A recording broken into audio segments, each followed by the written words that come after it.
That is so loud and so, like, eerie.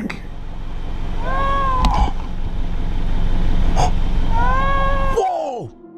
In Nevada's Monitor Valley, there's a boiling spring called the Devil's Cauldron, a name that hints at danger. The water bubbles and roars with such heat that it almost seems alive. A YouTube channel, TexRax, decided to use the spring as a testing ground, pushing gadgets to their limits by burning, freezing, and smashing them to see what survives. They eventually brought an iPhone to the spring. The first attempt just destroyed the phone without revealing anything unusual. On the second try, they attached the phone to a fan and lowered it deeper into the boiling water. And this time, it captured more than just heat and steam.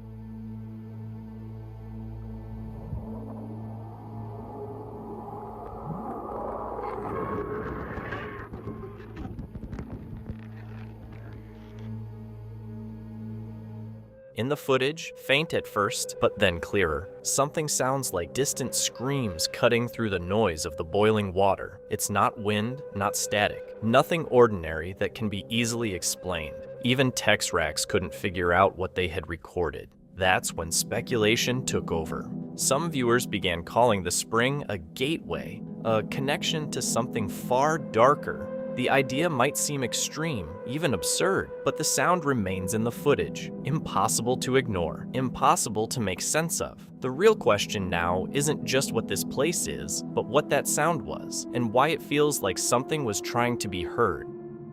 On May 27, 2020, a terrifying and unexplained event shook the neighborhoods of Bryan, Texas. Around 8:30 p.m., a gut-wrenching scream tore through the town, something that didn't sound human. People were frozen in fear, shaken to their core by the horrifying sound, which seemed like a creature in pain or calling out. YouTuber Daniel Robb captured nearly 8 minutes of footage that evening, documenting a strange vibration followed by the blood-curdling shrieks. There's a sound screaming. It's like a scream. It's so freaking loud, and it's coming from up in the air, like up there. It's been going on now. What is that?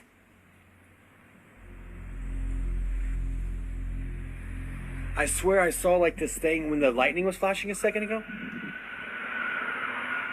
What the? That is so loud and so, like, eerie. It's like a banshee, blood-curdling scream. Ooh. There it is again. What is that? Daniel said the sounds started during a strong thunderstorm. They went on for almost an hour in bursts, mixing deep vibrations with sharp tones that didn't match the storm. The sound felt far away at times, but also hit with a force as if it were right overhead. Officials said it was a pressure release valve, but that didn't convince the people who were there. An online creator called How Bizarre posted a chilling clip after trying out a mysterious spirit chat app he discovered. Curious but skeptical, he decided to record the entire experience, and then something unsettling happened. WeContact claims to use AI to connect to the spirit realm and let you talk to ghosts. I am obviously skeptical, but I'm curious. So I thought I'd use it, give it a shot, and record myself. So let's see how this works. Is there a spirit here with me? Yes, there is a spirit here with you. Okay. What's your name? You know my name. I know your name. Alright, have we met before? Why are you acting like this? Are you feeling okay? I'm feeling fine. Are you feeling okay? I'm a little cold, and everything is dark in here. Why do you have the lights out? It's actually daytime in my house. I've been calling you all day, baby, and you've been ignoring me. If something's wrong, say so. Let's talk about this. It's making me very angry.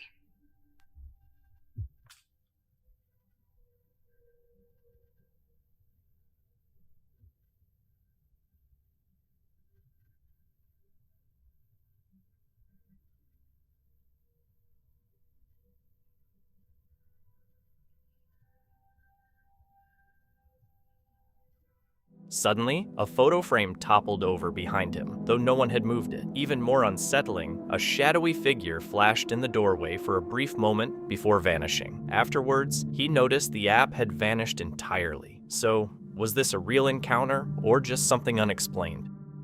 Late one night, a woman was casually filming inside her home when she spotted something unusual in the kitchen.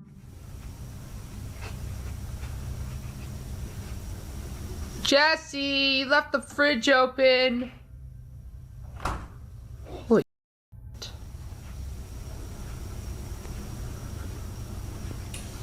Oh my god. As she called out to her friend about the fridge being left open, the door suddenly slammed shut on its own. Shocked, she continued filming while the kitchen's atmosphere quickly grew unsettling. What's going on?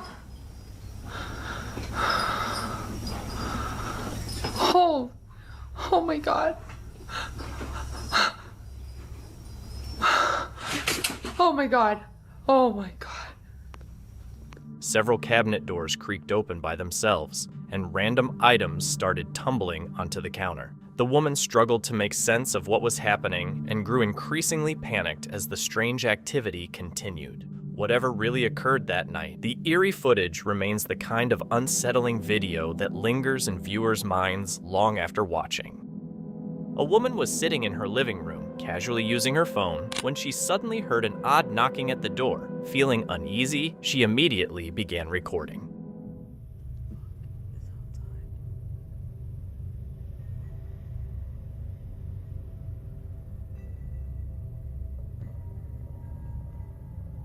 What the? Too scared to open my door. Come here. Come here. Come here. Come here.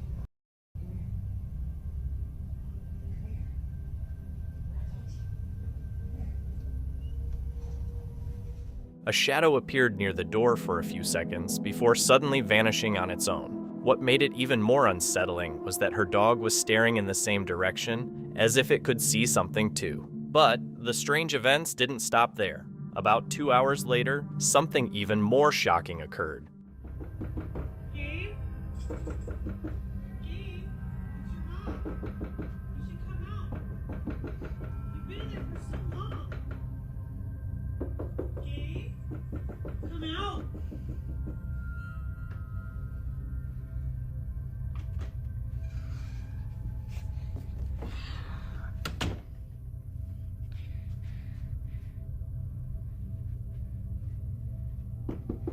Gabe? Gabe, it's your mother. You should come out. Then what's your name then?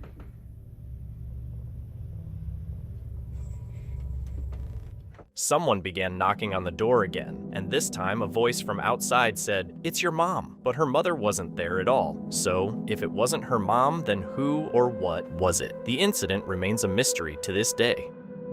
The popular YouTube channel Cavi Fishing experienced a sudden shock as what seemed manageable just moments before quickly turned into a dangerous surge of water around him.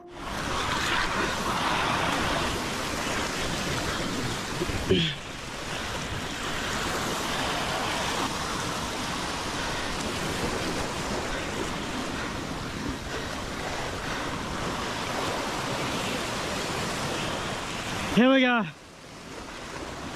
Woo!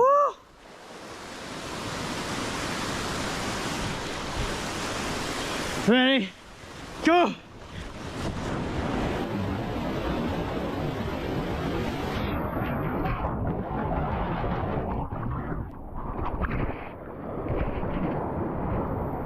Woo!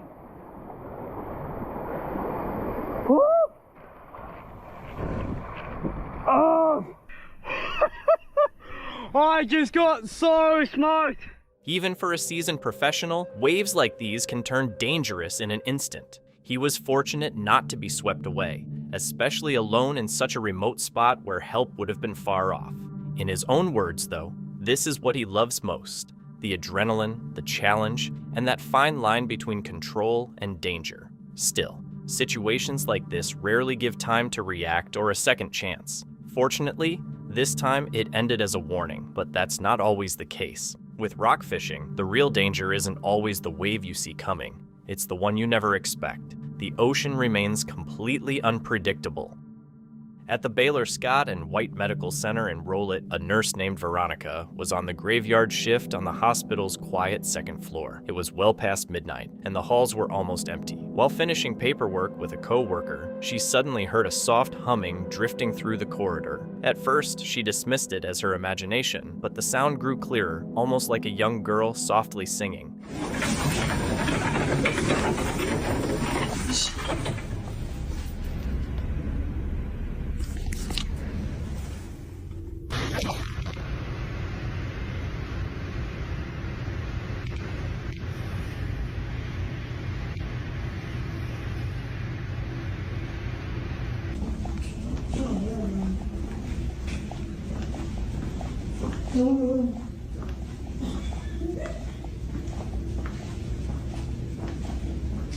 She made a good noise though.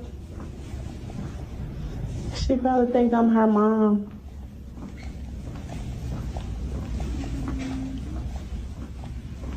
That was you. No, I swear to God.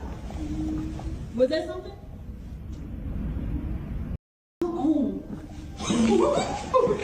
Shortly after, a nearby door slowly swung open on its own, making both nurses stop in their tracks. Neither had touched it. Veronica leaned toward her co-worker and asked if she'd heard it as well, and she had. Did you hear her? Yes. You hear her?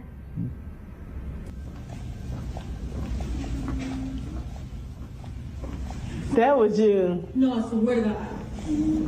Was that something? Come on. According to staff rumors, the ghost of a little girl is said to roam the halls at night, occasionally laughing or softly singing. Veronica is convinced that what they heard that night wasn't just the wind. Some unseen presence was keeping them company during their shift. Lomar is the creator of the YouTube channel Paranormal Discovery, known for documenting solo investigations in remote locations with unsettling histories and unexplained activity. His videos often take him deep into isolated areas where folklore, tragedy, and personal experience intersect. On October 14, 2025, Lomar returned to a site he had visited multiple times in Canada, rumored to be one of the region's most haunted spots. At the heart of the location was the grave of a young girl named Catherine McIntosh, buried alone and far from her family. But according to Lomar, the real concern wasn't Catherine herself. It was something else in the area, something that seemed to block her from communicating. You have to say, I'm gonna try and stay at least until 2 a.m. If we can manage 3, that would be amazing, but yeah, I'd say the mission is 2 a.m. But I'm gonna show you guys what I'm talking about with Catherine's grave here. Her name is Catherine McIntosh, and paranormal investigators from across the country have actually come to her grave and experienced really negative stuff. And there's a reason why. Okay, the reason why, in my opinion, is this girl is trapped, okay? So this girl is heavily trapped by something. And I think we've encountered that entity multiple times. And it's actually really scary, man. Like, it's dangerous. It will actually trip you. I've been pushed down a hill here.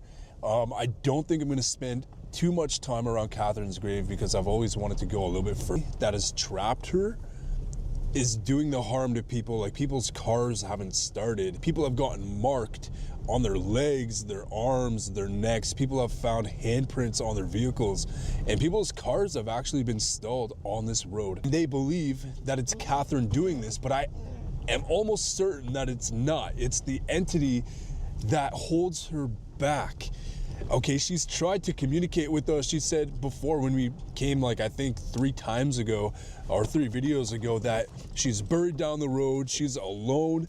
And whenever we go to, like, communicate with her, she's like, she speaks very quick. Like, we get a few answers out of her and then she's gone, and then it's something else. So we're gonna be down the road, okay?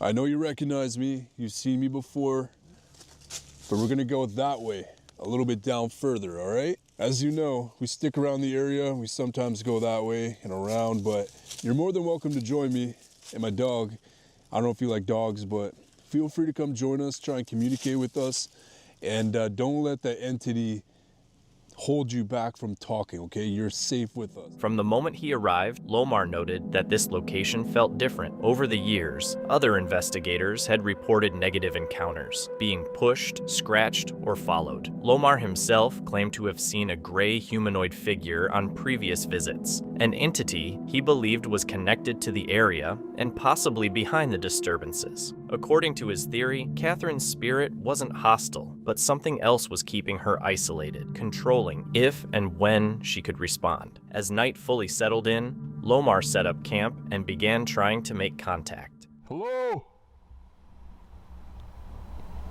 No crickets, nothing.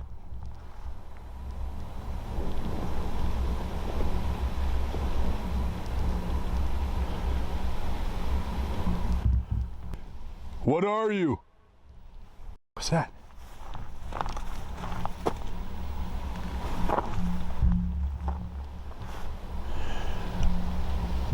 What's sketching me out and kind of worrying me is I feel like the entity that guards Catherine's grave is also up here, or something very similar to that nature. It's just the energy, man. I've felt this before. Man, the energy is just not right up here. Okay. Man, something's taken over. I can feel this anomaly, entity. This is not good. Elevator.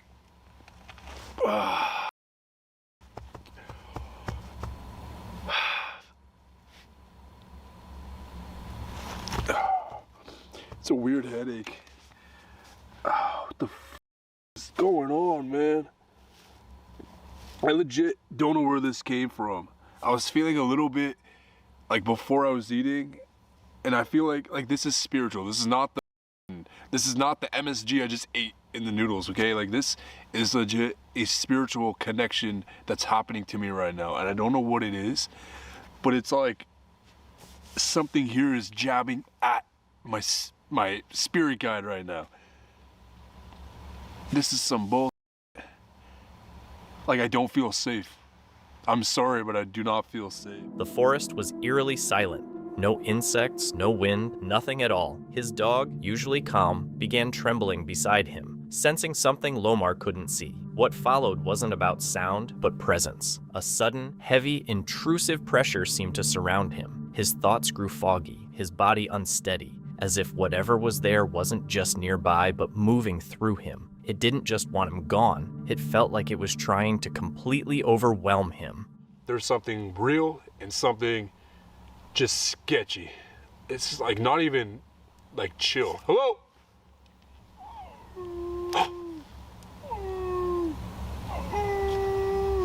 Hello? What the f is that? Hello?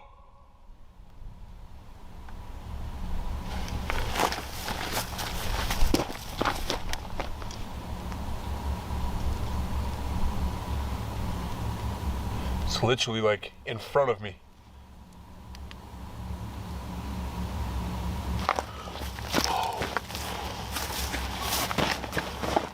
Dude, I'm freaked the f out right now. Oh!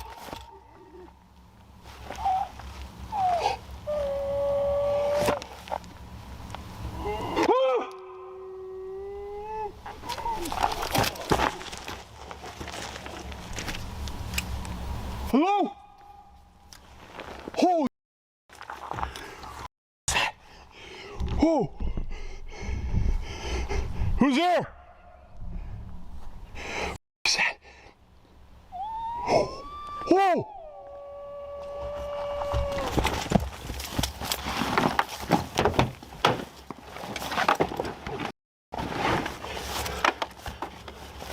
Gotta move. Gotta move.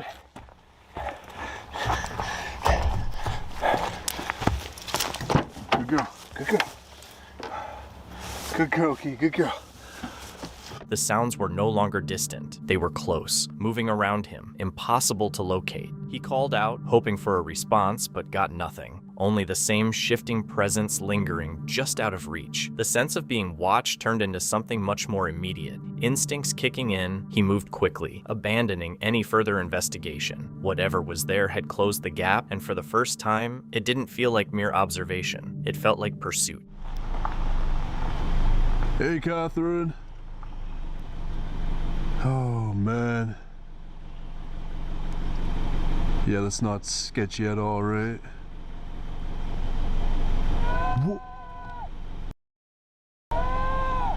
What the?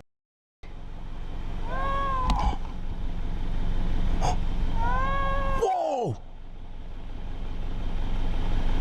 Whoa! Oh! Key, I know. Baby. I know you're a good girl. What the hell was that? Holy.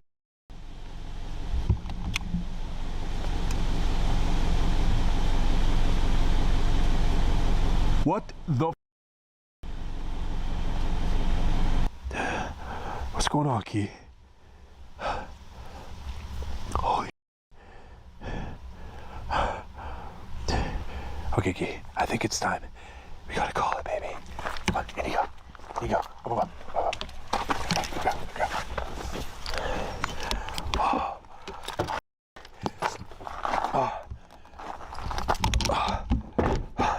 What is going on?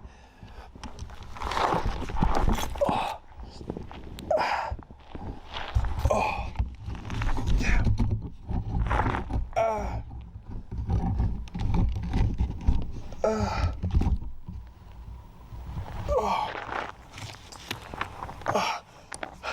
Who's doing this?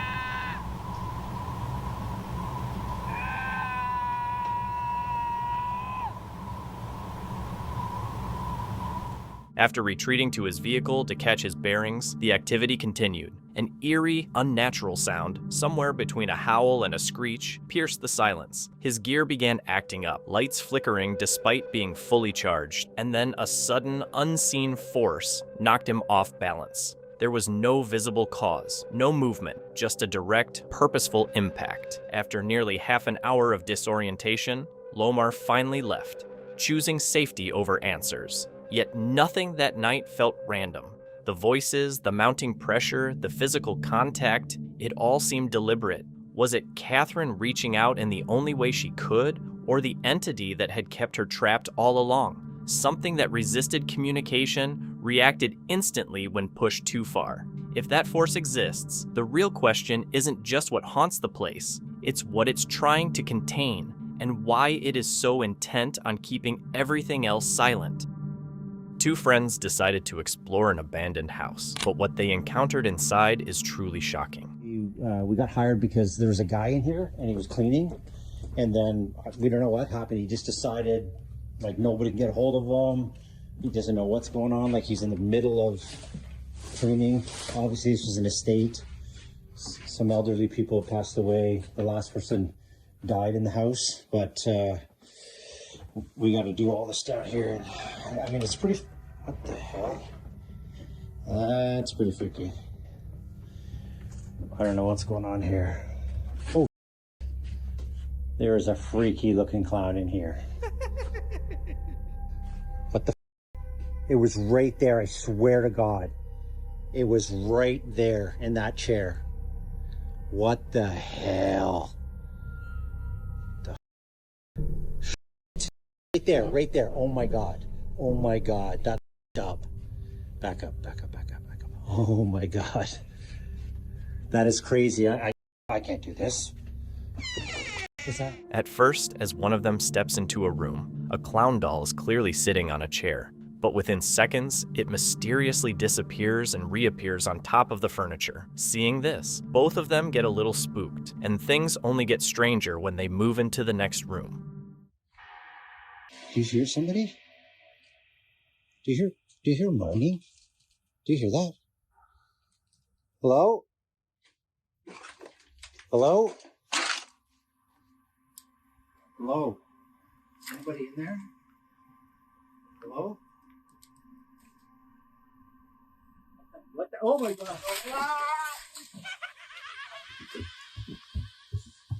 Once again, the clown doll shows up right in front of them and suddenly topples over. After witnessing this, both of them ran out of the house. So, in the end, was it real or just a trick? It was around 2 a.m. when Bailey, fast asleep, was suddenly jolted awake by the doorbell. Still half drowsy, he shuffled to the door, only to be met with a shocking scene that immediately grabbed his attention. Woke the whole house up.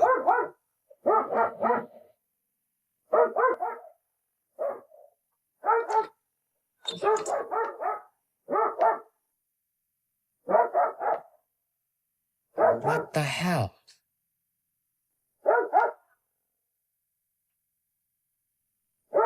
Prank?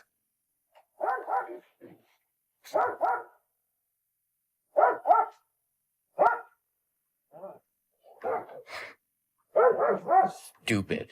When Bailey opened the door, nobody was there, but the whole situation left him shaken. No one in their right mind would pull a prank this late. He looked around carefully outside, saw nothing, and went back inside to close the door. Then, just as he turned away, a weird noise came from the front door again, and when he went to check, something shocking happened.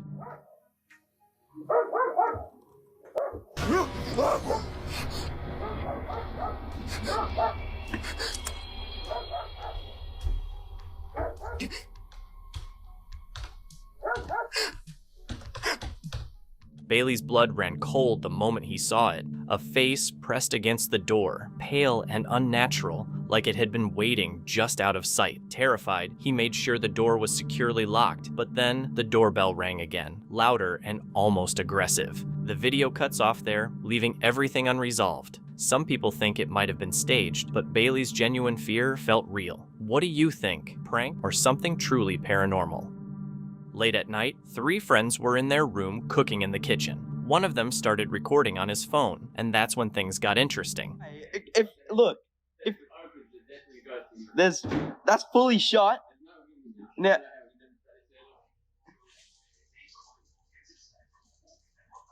all right. Now let's just sit and wait.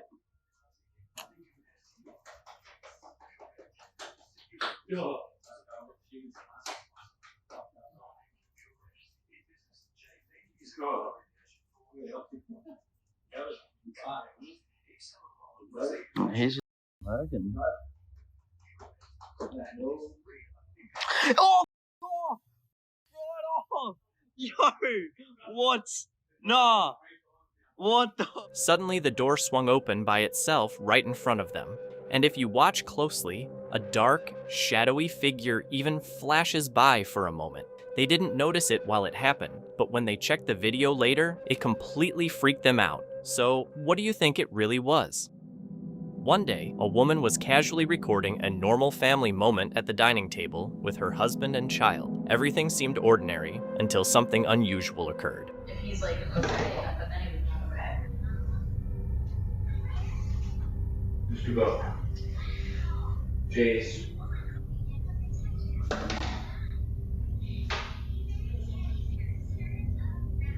That was the second time I heard that noise. Okay. And I saw something. Okay, that was the second time. Jordan? On the table, a plastic bottle suddenly shifted on its own. At first, they dismissed it, thinking it was nothing, but moments later, it moved again, more clearly. Curious, they checked the footage and saw the bottle moving without anyone touching it. Things grew even more unsettling in the following days. The woman later mentioned that these events began after their pet passed away, leading her to believe it might be trying to reach out. Others, however, aren't so sure. So, what really moved that bottle? A familiar presence or something far more mysterious? As the camera records, faint noises, footsteps, or objects shifting can be heard in the background. Jen nervously moves around, searching for the source, but everything appears normal. The situation turns unsettling when she spots something unusual in the reflection on her TV. And my reflection's creeping me out. Jesus Christ. Jesus Christ. You guys saw that, right? I'm not bugging. Like, here's my reflection. For a brief moment, it seems another figure is standing behind her. Shaken, she turns toward a window to show the area outside where she had earlier seen a strange man near a pond. But as she points the camera out, a shadowy figure appears to be moving in the distance. I wanted to show you the pond, but please tell me you see that. There's something. It looks like the old man is coming out, I swear to God. What the was that? Jesus, and there's a light on in the goddamn garage. This is so creepy. It's coming out, I swear to. It's coming out, I swear to.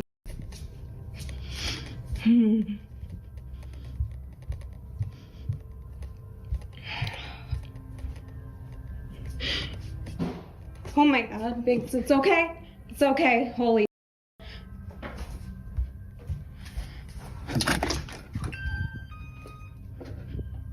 What the f***, honestly.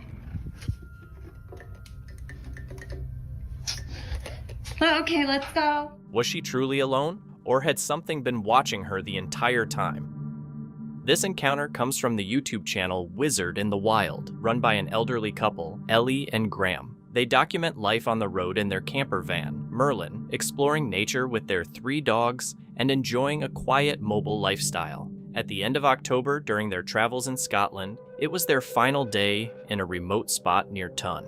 They were taking in the peaceful surroundings before moving on to their next location, unaware that it would become an unforgettable stop. So, we've got dual aspect big waves. Pretty dramatic, isn't it, hey? That is pretty dramatic looking at that. Got the big waves in both windows. Right, breakfast at Troon. Troon! This is almost our last day. We've got to do a bit of a mad dash home. Didn't really want to rush, but we now have to be home Wednesday. So this is our last day in Scotland.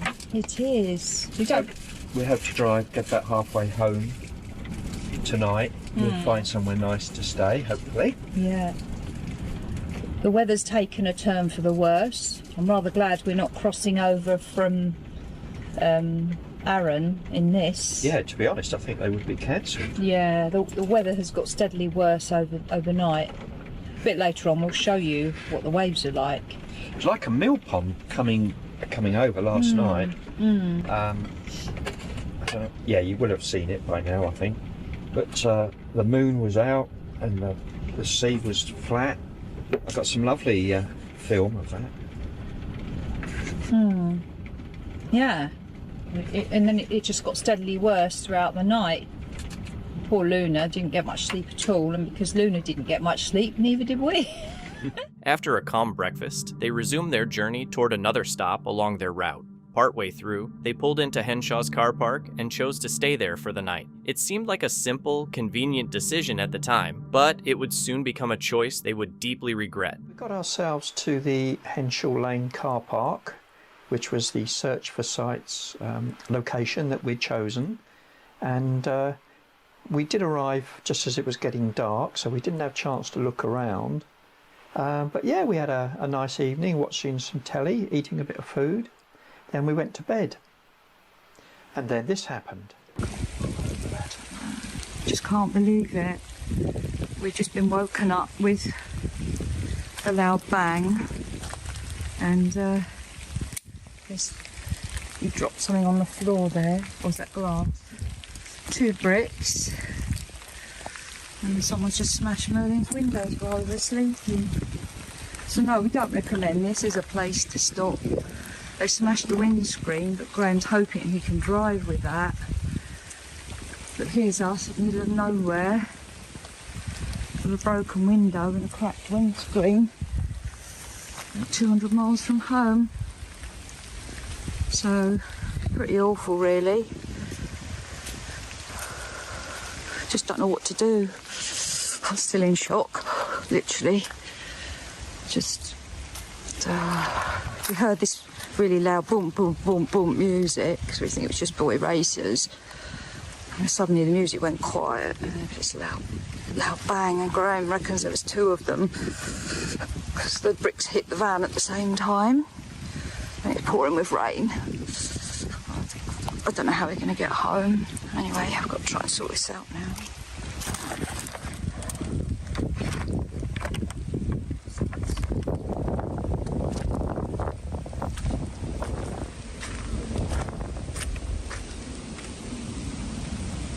On there. Yeah.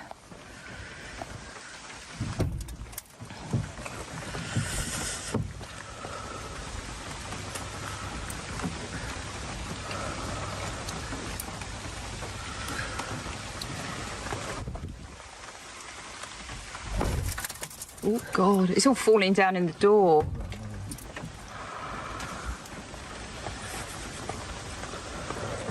Just trying to stop it getting any worse. Yeah. Yeah, I understand. No, yeah, don't park here. You'll get your van vandalised. Right, well, we're going to get going. Thank you so much. Thank you so much for your help, and safe travels for you as well. Thank you. You've been a real help.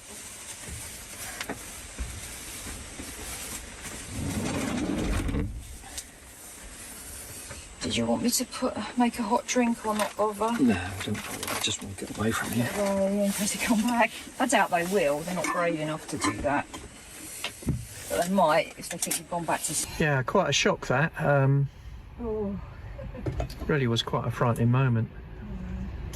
First of all, I thought a branch had fallen off a tree onto Merlin, but then I thought, well, hang on, we're not under a tree. So that's when we found out what had really happened. Shakes your confidence in wild camping, though, that's for sure. Yeah, doesn't it just? So the people in this camper van, we don't even know their name, bless them, were absolutely lovely. They're moving on too. They had some black bags and some Gorilla Tape. So we've, Graham's taped up the windows. I'm just hoping that it holds till we get home. I have to go home really steady. Hope for the best. Right. No, not really, but what can you do? I just want to get out of here now. We'll probably stop up the road and make a cup of tea or something, but for now we just want to go. Just so upset. I mean, I know I'm glad that we're all okay, and that's the main thing. But what a horrible thing to do. I wouldn't recommend this place as an off-grid.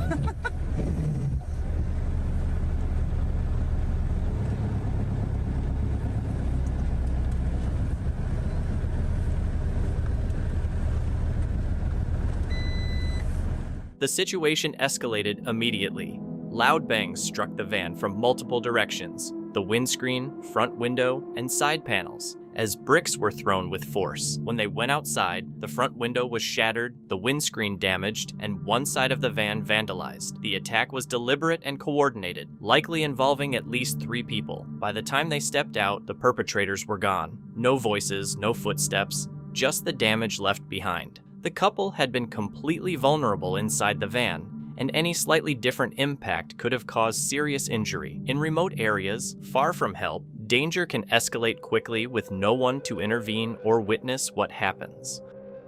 Franco TV is a YouTube channel run by Frank, who explores abandoned places, paranormal stories, and remote areas linked to mysterious deaths and local legends. His investigations usually have him alone in isolated locations after dark, where history, rumor, and reality blur together. On February 28, 2026, he ventured into a deserted mountainous town in South America, evacuated years earlier after multiple deaths and unexplained events. By nightfall, the town was swallowed by darkness, leaving him completely alone with no signs of life, no functioning infrastructure, and no way to know if he was truly alone. Everything around me is complete pitch black. Look at this. There is nothing going on around me, and I am kind of nervous, kind of scared. I mean, right now I can't see anything because I have this light right in my face, but I'm in a town where it's been evacuated. There has been bodies of 2 individuals here. I think on the Travel Channel I actually showed you the locations of where their memorials are at.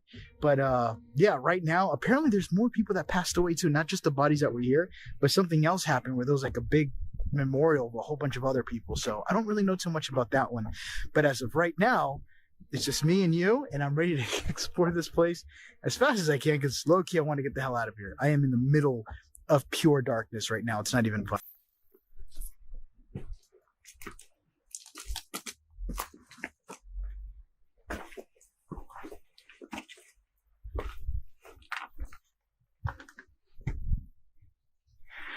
Yeah, this is absolutely terrifying.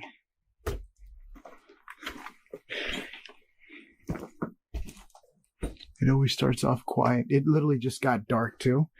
So it wasn't this dark for like a while. The sun recently just went down like about, about 40 minutes ago, I think. I was just waiting for it to hit complete darkness so that way I could show you guys this place. Look at that. I gotta be careful nothing falls on top of me. Jesus, it's so freaking creepy. I'm just looking outside and look how dark it looks. As Frank stepped into the abandoned town, the mood changed instantly. The buildings around him were crumbling, half collapsed, and shrouded in darkness. Inside one empty house, evidence of fire damage, abandoned furniture, and unstable floors showed the place had been untouched for years. Yet, even in the quiet, small disturbances started almost immediately, and the eeriness intensified as the environment seemed to respond the moment he tried to communicate inside the homes. This way. All right, let's go outside.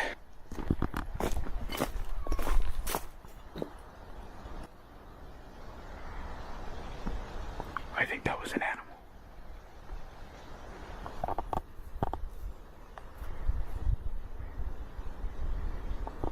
That must have been an animal.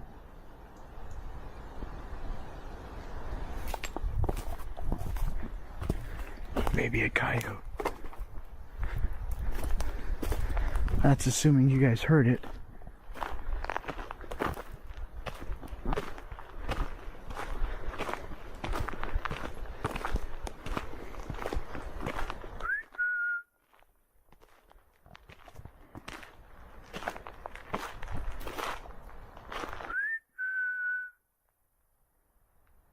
See if I get a whistle back.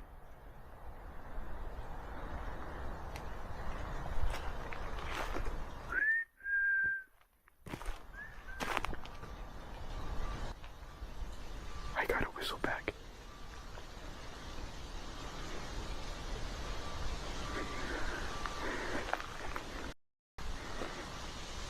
I just got a whistle back. The investigation took a chilling turn when Frank heard a whistle echoing from deep within the darkened town. Soon after, more sounds emerged: screams, distant movements, and noises from buildings far beyond the reach of his flashlight. Struggling to see in the eerie terrain, he switched between infrared night vision and thermal imaging, hoping to spot anyone else in the abandoned neighborhood. But despite the persistent sounds, the camera showed almost nothing.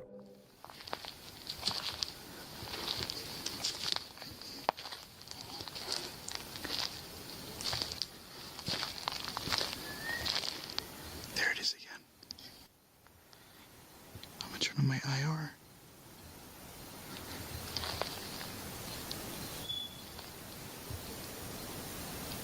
What is that?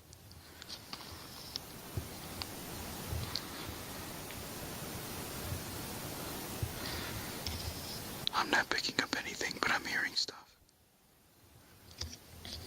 That was loud.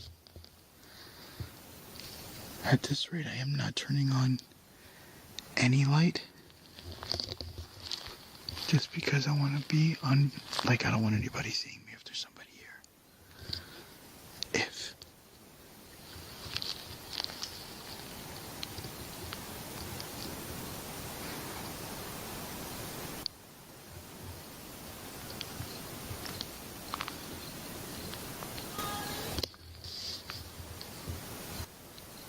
What the is that?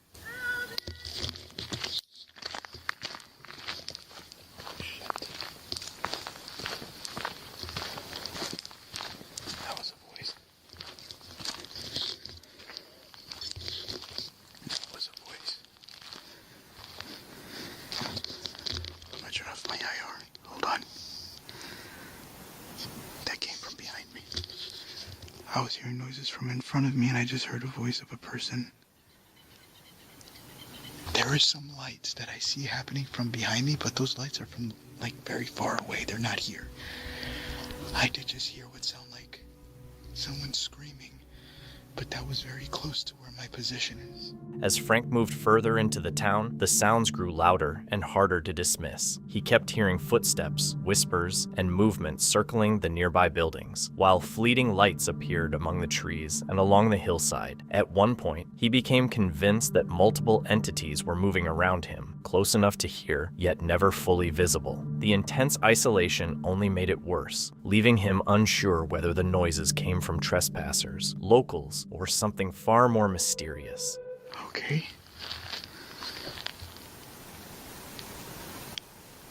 What the is that? I got two people standing behind me in the darkness. I don't know what they are, what they're doing.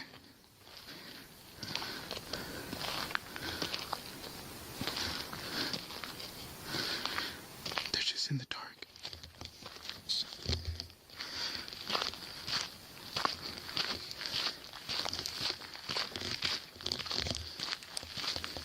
I think they're looking right at me.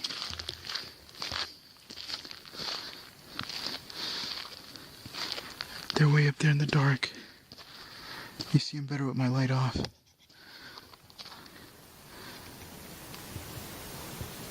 What the is that?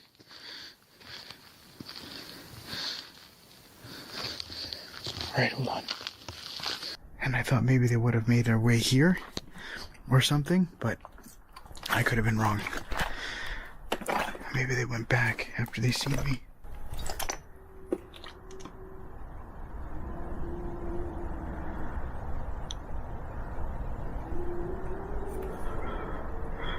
Listen.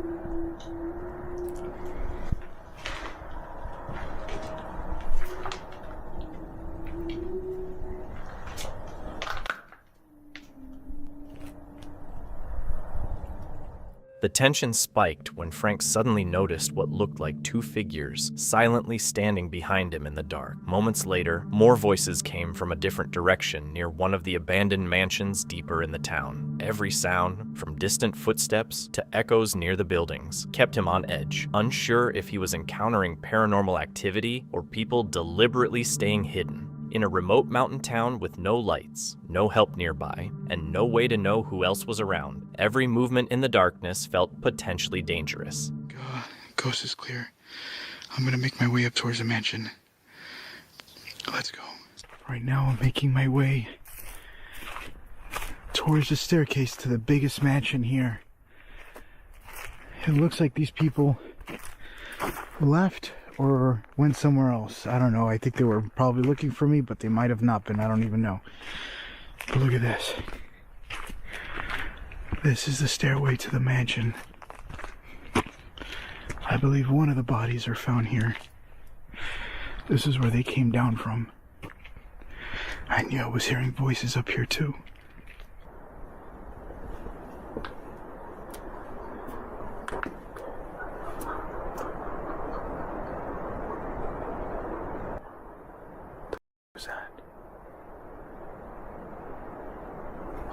gonna come in from this side.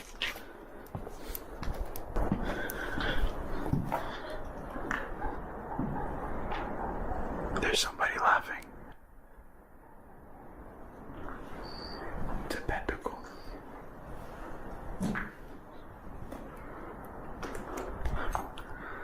I swear it's somebody laughing.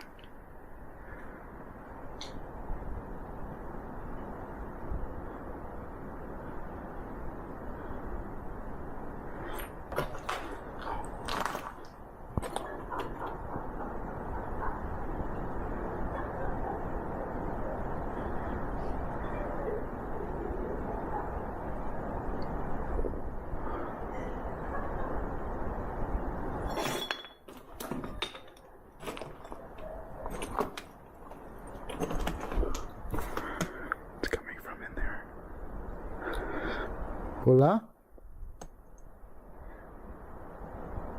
Hello? Inside a huge, crumbling building, the atmosphere turned even more disturbing. The upper floors were adorned with occult symbols, including pentagrams and upside-down crosses, while mysterious laughter and echoing sounds seemed to drift through the deeper rooms. At times, the noises felt close enough to make it seem like someone, or something, was sharing the mansion with him.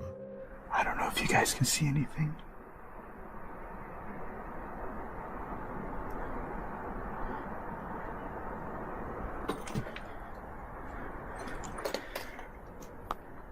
I don't trust going to the other room.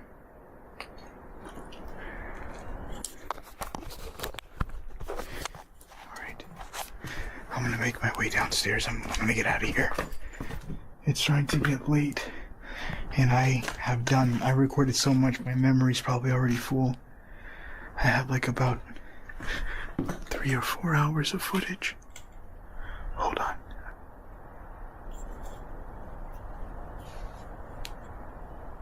Trying to see if I can still hear it.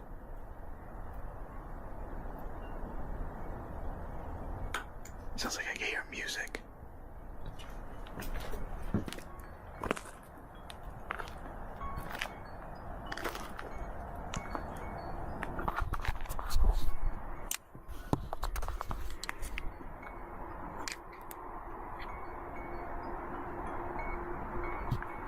What the is that?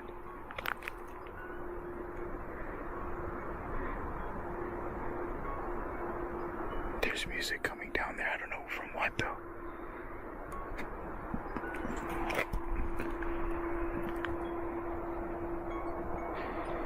Well, that's the haunted mansion.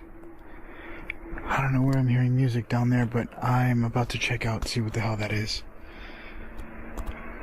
And the reason why I have to check it out is because that's the way back to the car. As the investigation wrapped up, distant music began echoing from somewhere down the mountain, forcing Frank to make his way back through the abandoned town, still uncertain whether the voices, footsteps, and figures he had encountered were human, paranormal, or a mix of both. By the time he reached his vehicle, the mysteries remained unresolved. No explanation emerged for the whistles in the darkness, the moving figures, the lights descending the hillside, or the laughter drifting through the mansion. What started as a solo nighttime exploration turned into a deeply unpredictable experience, shaped by isolation, unseen movement, and the unsettling sense that someone, or something, had been following him the entire time. Were the figures other people quietly navigating the abandoned town, aware of his presence long before he noticed them? Or was the environment itself amplifying fear in a place already steeped in death, rumors, and superstition? By the end of the night,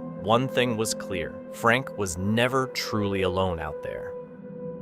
On July 13th, 2022, creator Mo Sargi, along with Carlo and Angelo, explored an abandoned hospital that, despite years of neglect, remained remarkably intact. From the moment they entered, it was clear this wasn't a typical empty building. The rooms still contained hospital beds, specialized equipment, and filing cabinets filled with records. The sheer amount of items left behind gave the place a heavy, preserved feeling rather than one of being stripped bare. Abandoned hospitals, especially ones that have literally everything. I haven't been through this yet. I just literally looked through this window.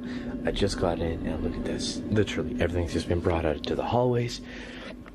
There's all these like weird Motorola machines. I'm not sure what they're for. This should be a really exciting adventure just to take you guys along make you guys feel like you're here with me on this adventure. I'm not sure if there's gonna be homeless people in here, or people that are gonna attack me, or I don't know. I'm kind of just going off by myself, hoping to explore this abandoned hospital.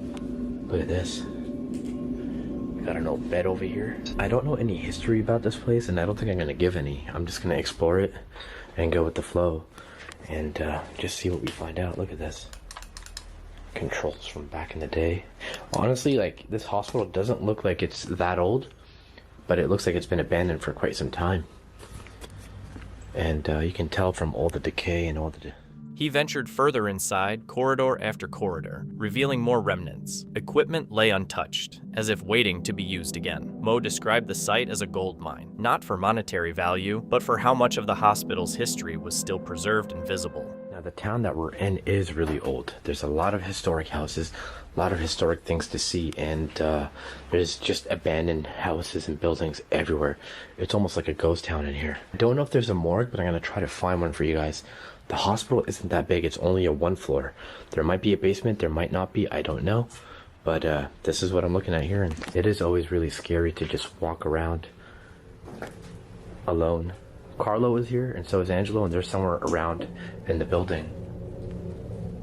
Then, the atmosphere changed. Among the scattered items, he found objects that felt more unsettling. Gloves stained with unknown substances, and vials containing what appeared to be blood or preserved samples. These weren't merely remnants of everyday use. They hinted at an abrupt and possibly sudden abandonment.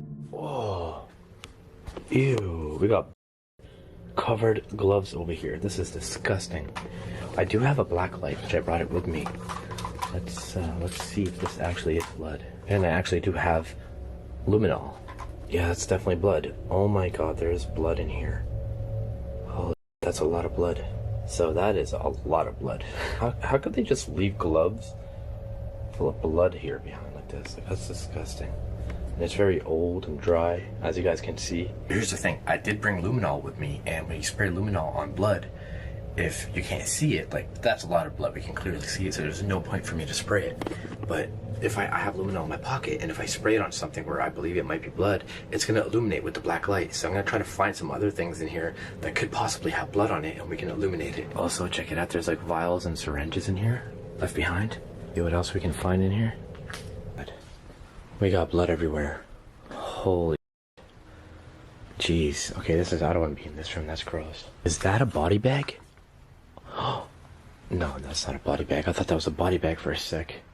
Jesus Christ. No, that's just a mattress. It's so strange though. It's got like these pipes coming down from it. So as you guys can see, I do have my UV light over here, and this is all blood. Holy, this is literally, there's blood everywhere in this room, man. This is unbelievable. I did not expect this. I don't know why there's so much blood here, but look at it. Look at how it illuminates. Jesus Christ, man. Then something unexpected appeared. At one point, he found a dead turtle in one of the hospital rooms. How or when it ended up there, however, remains unclear. I just found something in here. Dude, there's actually something in here. Really? Yeah. You won't believe what it is. Like, actually, there's a giant turtle. What? I'm not even joking. Oh my god. Whoa! What the hell? Look at it, it's like decaying and rotting away in here. Holy. We just found the remains of a turtle that's decaying and rotting away. And what are the odds that I found that toy turtle inside? Yeah. Like, right? That's so crazy. What a coincidence. Remember, I told you guys, this place is wow, but there's always that extra wow inside of the wow, right? Like, we're in this abandoned hospital with everything left behind. Mo continued his exploration. Despite the unsettling discoveries, the hospital exuded a heavy stillness, with every room and object appearing frozen in time. What secrets still linger in the shadows of this forgotten place? Could there be more left behind, waiting to be discovered? And what really caused the sudden abandonment that left it all behind? Brian and Marika, the creators of their self-titled YouTube channel, focus on documenting remote camping adventures, challenging terrain, and the fine line between nature's beauty and its hidden dangers. Their videos capture not just the journey through unfamiliar landscapes, but also the sudden moments when safety, awareness, and instinct become crucial. On March 6, 2026, a routine coastal camping trip in Washington's remote mountains took an unexpected and unsettling turn. We're camping here. We're doing it. We're doing it. Yeah. She says she's the boss. So we're doing it. I'm not the boss. Let's get set up. Yes. Let's do it. Let's do it. All right. What seems...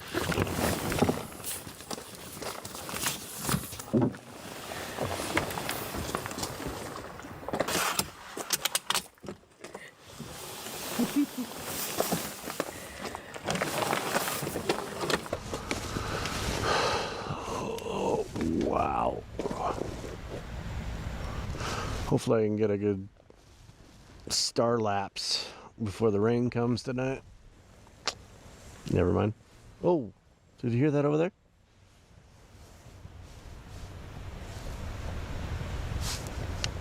I heard a crack over there. Did you hear it?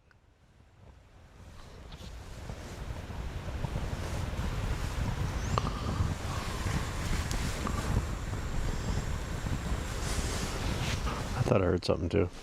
Again. When the couple reached their campsite, they quickly got settled and started preparing a warm meal, feeling in control of their surroundings. The area was quiet, remote, and untouched, just as they had expected. But as night fell, a vehicle suddenly sped into the area, breaking the calm and hinting that something about the night was off. This guy has just pulled up right next to the car.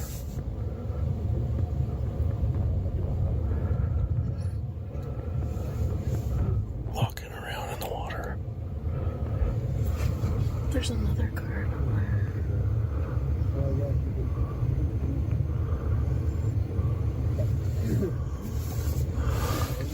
Stay here. You just want to back up and go. Just stay here.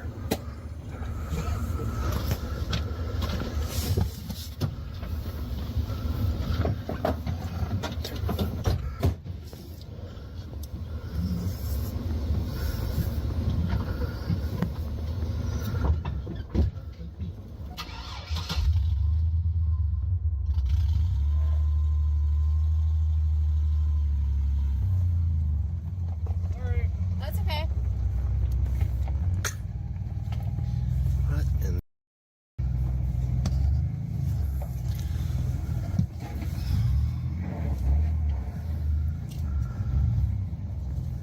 They run over our light?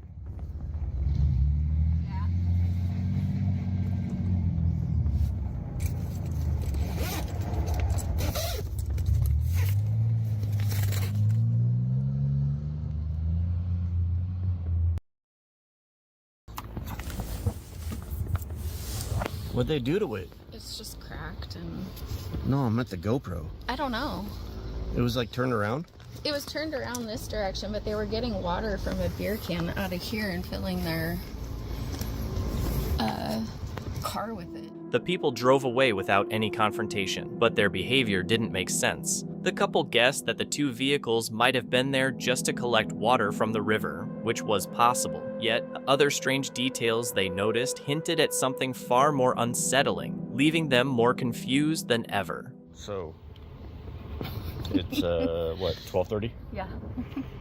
And, what just happened? A car came, like, barreling in here. He went flying in and went right here, ran over our light, and then went to show yeah. And they were doing something here.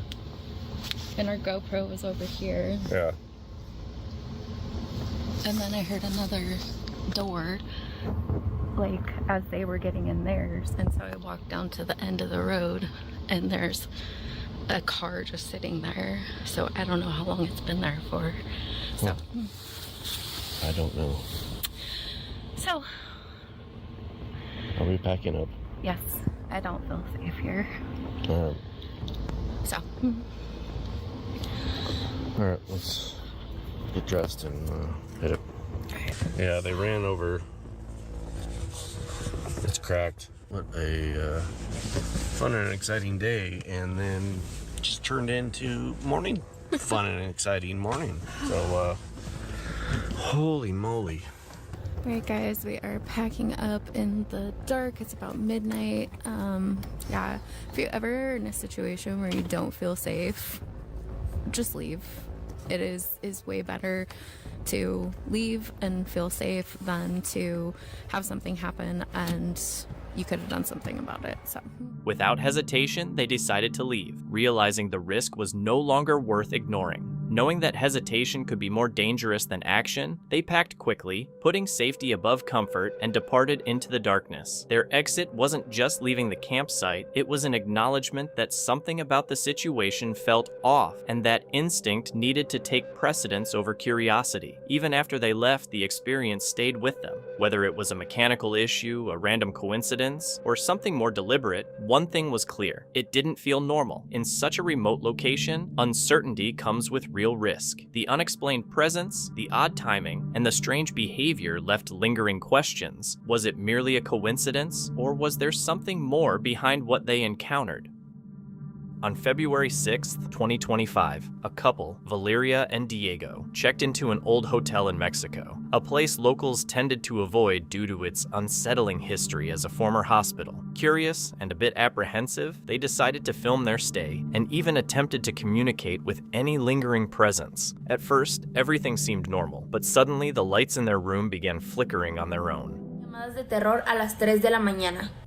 Estamos en un hotel que supuestamente hay espíritus. Se supone que aquí era un hospital antes. Así que pueden pasar cosas. Continuamos con la llamada.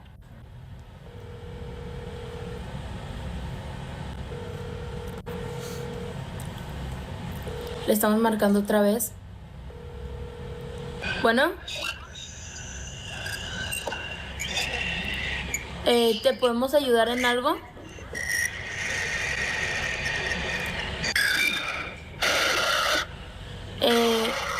¿Ocupas ayuda? ¿Quién eres?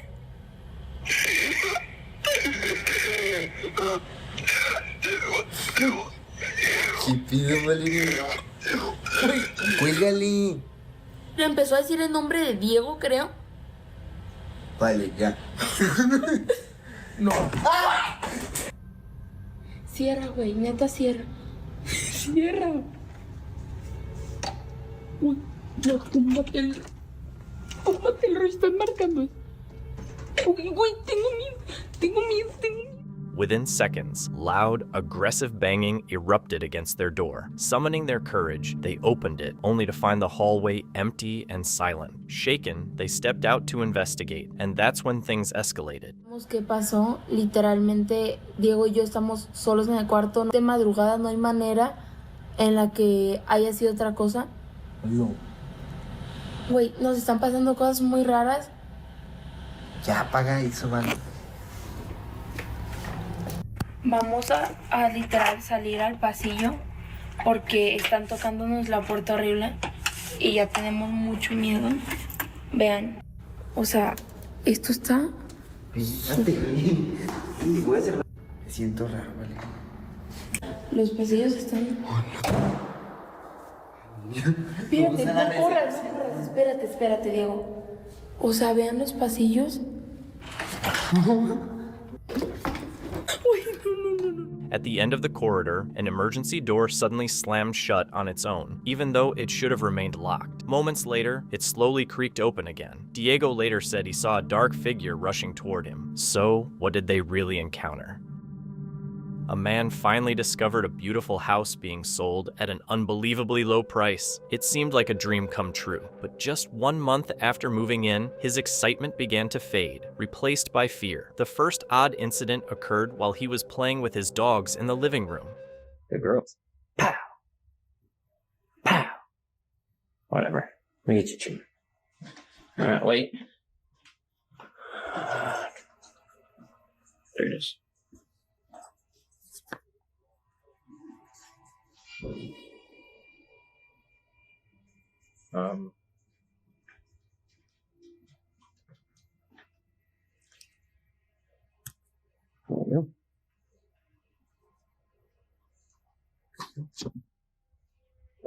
Mhm.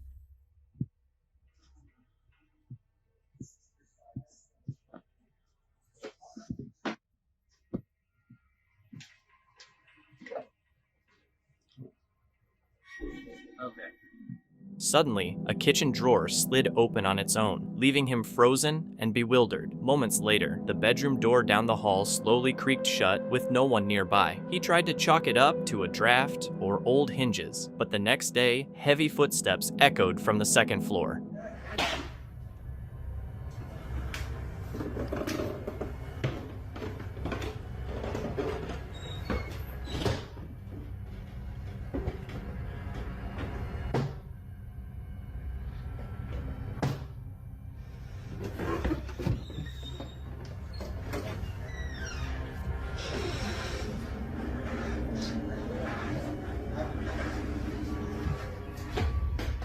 Living alone, the footsteps made his heart race. Determined to uncover what was happening, he set up a camera to record overnight. Later that evening, while working on his computer, he heard loud banging from upstairs again. Grabbing his camera, he went to check it out.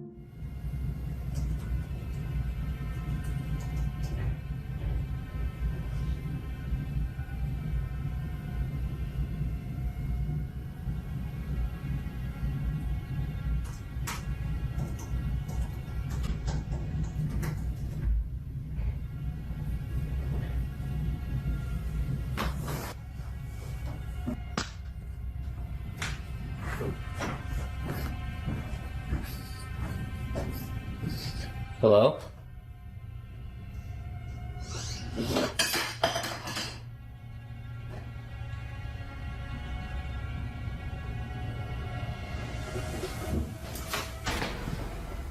Suddenly, objects started crashing and flying across the room, as if an unseen force was hurling them. Terrified, he began to wonder if the unbelievably low price of the house had come with a terrifying hidden cost.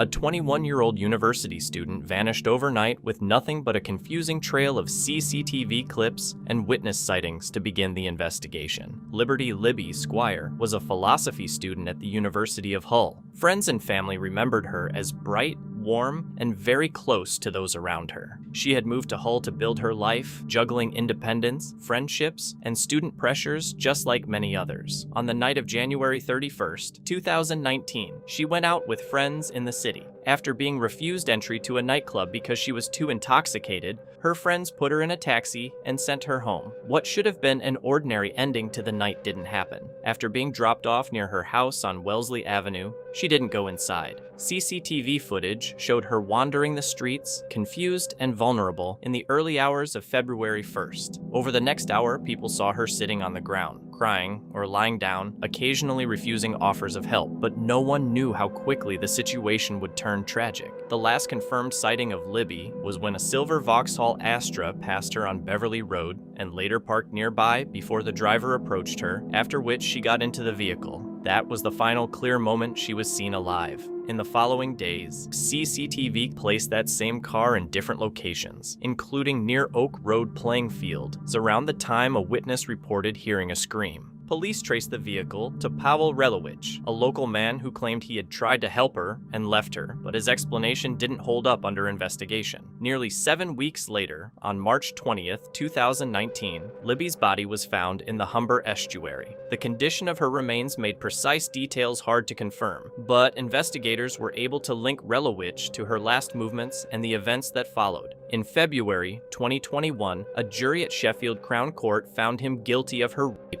and murder. He received a life sentence with a minimum term of 27 years before eligibility for parole. What made the case so haunting was how normal the evening seemed at first. A night out with friends, a taxi home, a walk on a familiar street, and how tragically it spiraled from there. Ordinary moments paired with a stranger at the wrong time resulted in a life lost and a community forever changed. On April 4th, 2026, the team from Ghost Theory, joined by the Bearded Explorer, carried out a nighttime investigation inside the abandoned Royal Helier Hospital, a site dating back to 1746 with a long history of unexplained activity. Their investigation didn't start easily. For nearly 4 hours, the group circled the property, testing access points and navigating barriers before finally finding a way into the main building. The moment they stepped inside, the atmosphere shifted. The hospital still held fragments of its past. Rooms lined with legacy equipment, MRI scanners, X-ray slides, and machinery left in place long after operations had ceased. It wasn't just abandoned, it felt frozen in time. Okay. Oh, wow. So this is probably one of the best places to start. Yes. This room, well, these rooms still have the MRI scanners and all the scanning machines that they used to diagnose people's problems with, basically. How on earth is it still here? I don't know. Because surely these are some of the worth and absolute fortune, hundreds of thousands. So when I first started coming here, back in 2010, I think it was, all of this stuff could have been saved. Yeah. It was still usable, but it's been here for so long now, it's throwaway. And it's a waste of money. It's a waste of funds. I mean, it's a shame, really. I mean, look at all the paperwork that's still in here as well. All over the floor. The computers as well. And what I love about this is that nothing ever changes. Like every time I come here, stuff is still in exactly the same place. If I remember, the decay through this part actually got really bad over the last few years. Yeah, especially in there. Lead screen walls. So this is one of the old laboratories of... I don't know what they used to do in here. Wow. Obviously something radioactive, because everything's got lead screen walls. Is this... Oh, I don't know. I was going to So they would have had the gloves, wouldn't they, and put their arms through, and they would have been... Does it say on here what it is? 2009. So this was literally just as it was closed? Closed, yeah. Then the noises began. As they explored the building, doors closed seemingly by themselves, and objects appeared to move. Initially faint and easy to dismiss, the sounds persisted, following the team from one room to the next. Did you hear that? Yes. Shut.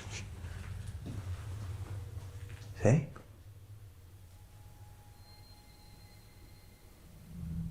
That sounded like a door closing. Or a door opening. It was, something. Joe. Almost sounded like someone tried the door when it was locked. The old fridges. No, I think that is a shower. This here is some kind of a shower. They ventured further and entered the operating theater, attempting direct communication by calling out into the space and waiting for any response. What followed was a sudden drop in temperature, accompanied by sharp, unexplained sounds that pierced the silence. In this little block that I can see, we are in the middle of an operating room. Many people passed away here. Let's see if we can get something on command here. So, we're coming here with respect. We're here to try and communicate with any spirits who may remain here. If you are here, can you come towards us? Now you may see that we have a device in the middle of the floor. Can you go up and just touch it? It will make a noise, a loud ringing noise, and that's how we will know that you are with us.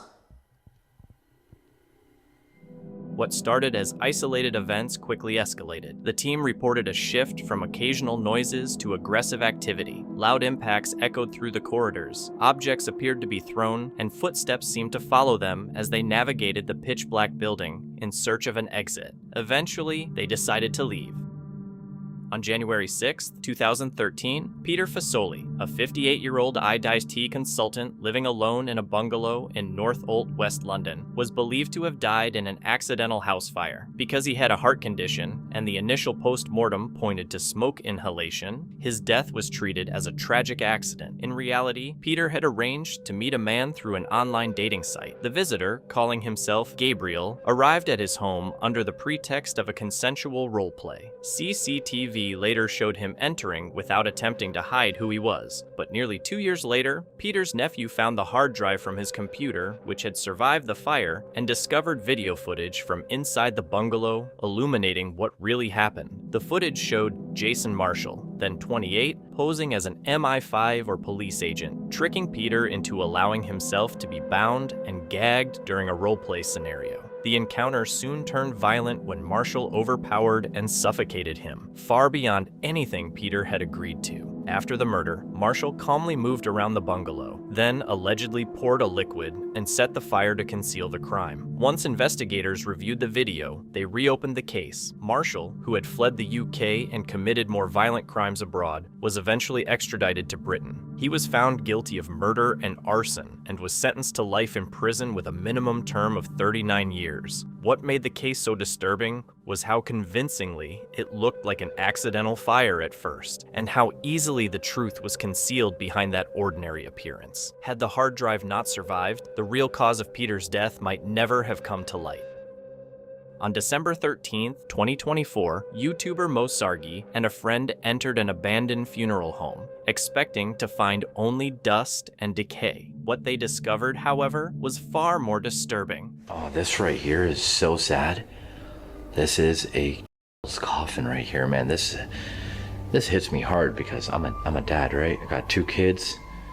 There's a coffin right over here. Man, that's really scary to see you guys.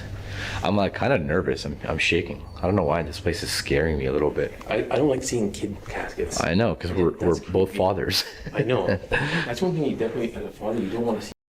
Yeah, it hurts my heart to see that. It really does. Questioning whether he could continue with the terrifying exploration, the man took a short break and recorded his fear for the second time only minutes into the journey. I'm scared. Like, I'm genuinely terrified, and it's like 9 o'clock in the morning right now. Yet nothing could have readied them for the terrifying experience in the morgue, where they recounted in gruesome detail the events that took place there before it was abandoned. This tube right here behind me on the table, this is the tube that they would use to suck all the blood out of you. Like, they would drain your blood and everything in your guts. And I'm pretty sure this is that tube. That is pretty, disgusting. Really, really disgusting. I'm guessing there's gonna be coffins. If everything is left inside this place, which it is, then there's gonna be coffins in the basement.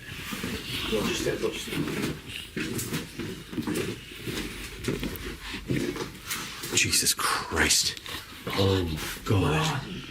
I swear to God, I thought I saw a man standing right there. That scared the out of me. After stepping back, they returned for a closer look, disregarding the danger that whatever was inside could be deadly. No, I thought I saw a man standing right here.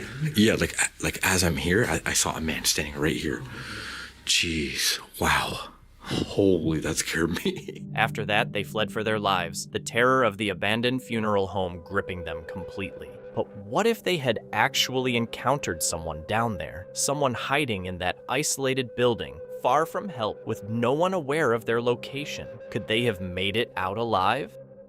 A man trekking through a remote US forest had a frightening experience. While walking, he suddenly heard a heavy sound from above, and when he looked up, he saw something shocking. See what I'm seeing? A dark, primate-like figure was clinging to the branches, motionless at first, then slowly began to move. Spooked, the man stopped recording and backed away. But one thing stood out. When he zoomed in on the tree, the image seemed to shift slightly, almost as if edited. The tree's details changed subtly right as the creature started moving, raising the question, was this animated with AI, digitally added, or just a result of the camera struggling to focus during the zoom? A TikTok user, Phantom Freak Official, shared trail camera footage captured deep in the woods at night. The clip was discovered the next day while reviewing recordings and shows a figure moving across the frame in a smooth but oddly unnatural way. Once it circulated online, viewers offered different theories. Some think it's a ghost because of its faint, gliding motion, while others suggest it might be a cryptid from local forest legends, or maybe just a camera glitch. This video shows a man who had been experiencing paranormal disturbances for months, capturing all of it on camera. Whoa, guys. Oh, what? Whoa! What, guys? I'm out. I've been recording for this. Right, listen, got you. Starting again, guys. Over the bedroom. So, whoa, taking the piss? What? Bad enough. Off. Priest, tomorrow, Sunday. It's time.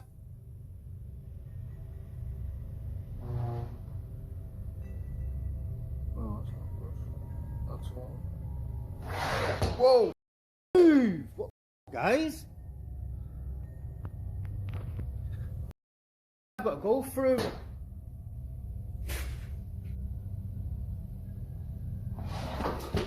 What? Got you. Wow, don't like that one. Time to go, guys. Do not like that's the first time for that. Even after all of these incidents, the man didn't leave the house. It leaves the question, what would anyone do in his place? The footage in this video is from the YouTube channel Caveman Hikes, known for exploring some of the most extreme cave systems. On this expedition, the team ventures deep underground, navigating tight passages and expansive chambers as they progress further into the network. This is a tree cast that I'm crawling through, and the neat thing about this thing is the print on it is just really nice. It's a nice small one, so crawling through it will give you a little claustrophobia if you suffer from such conditions. So this is the transition from the erosional, or from the lava cave to the erosional cave. And this is done by sliding oneself under the lava ceiling, basalt, through this sandy floor to the pit of despair. Oscar guides the team deeper into the erosional cave. The sand crawl, previously dug out by the cavers, connects the lava tree cast to the watery cave below. I saw Oscar disappear down there so quickly. I just couldn't keep up because he's got to slip down in. And that's the way it is. Okay, let's see what we got ourselves into here. We call this the canyons. And this is where the water has eroded this cave all the way down to where there's almost nothing. I mean, where it's like 10, 12 feet deep. Cool. At first, conditions appeared manageable. The cave opened in sections, revealing impressive formations and room to navigate. But caves can change quickly. Water began to build up inside, turning the situation serious. Flooding in a cave differs from surface water. There are no clear escape routes, no high ground, and no way to predict how fast conditions can change. A passage that was dry moments ago can suddenly start filling, blocking the way back. Once water moves through narrow tunnels, the danger escalates immediately. And it's raining outside, so this cave is filling up with water. If you ever wonder what it's like, what happens if it rains and the cave fills with water? That is happening in here right now. Yeah, we're with our tour cave tour guide. I don't know. We make up 90% of it. You have a map in your head, that's the problem. Oh, yeah. Your memory map. I made the map. Yeah.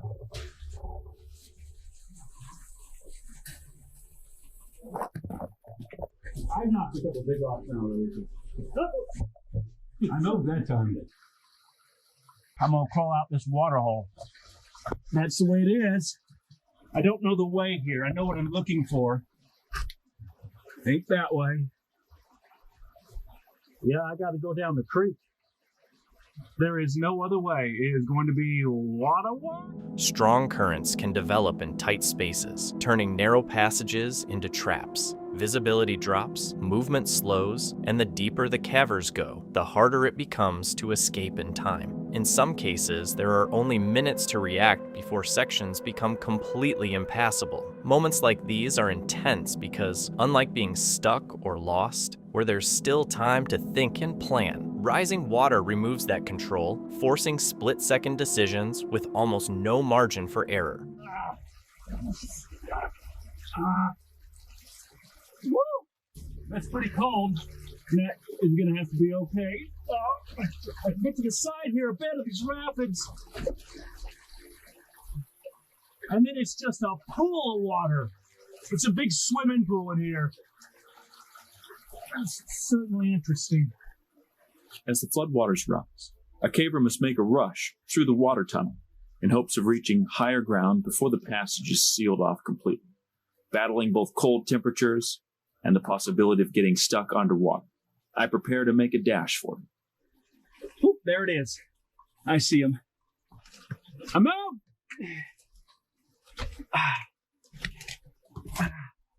Okay. Trying to keep the flashlights above the water too, although everything I have today is waterproof.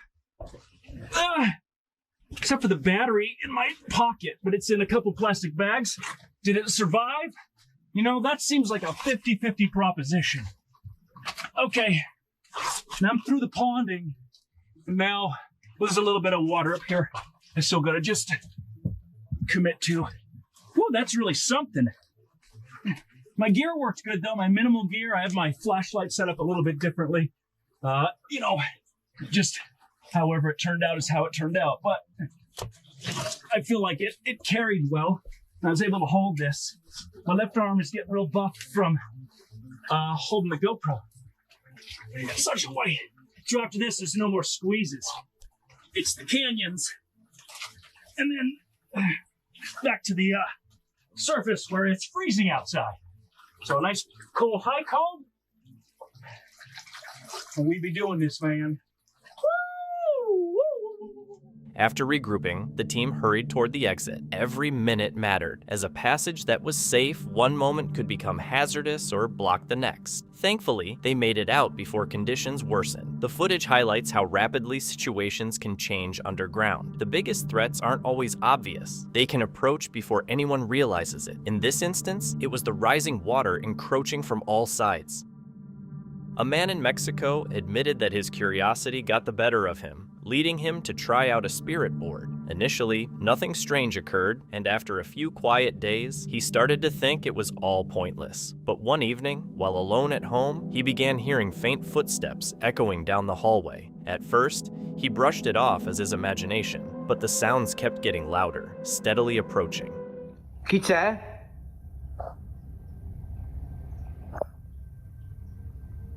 Chi è?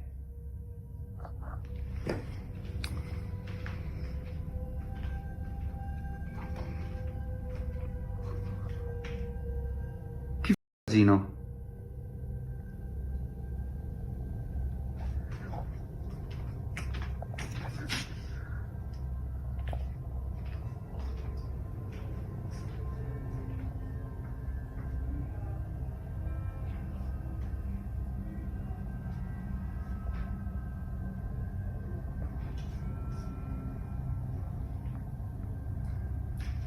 Chi è che si sentiva?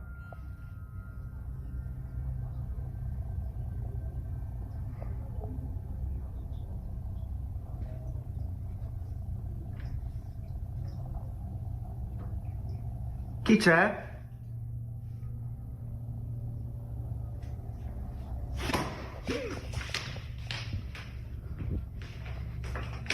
Suddenly, a loud crash erupted from behind him, freezing him in place. Though no one was visible, the air felt heavy, as if an unseen presence stood right beside him. The experience left him rattled, but it didn't stop there. Just 3 days later, his wife encountered something even more unsettling. Chi c'è? La luce. Chi è stato? Chi ha bussato?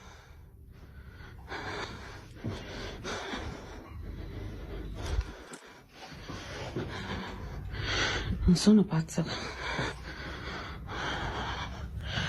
Non sono pazza. C'è qualcuno? Chi c'è?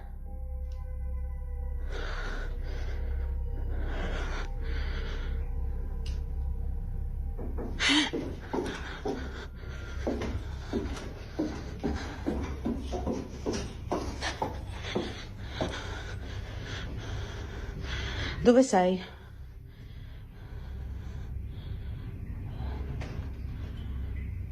Fatti vedere.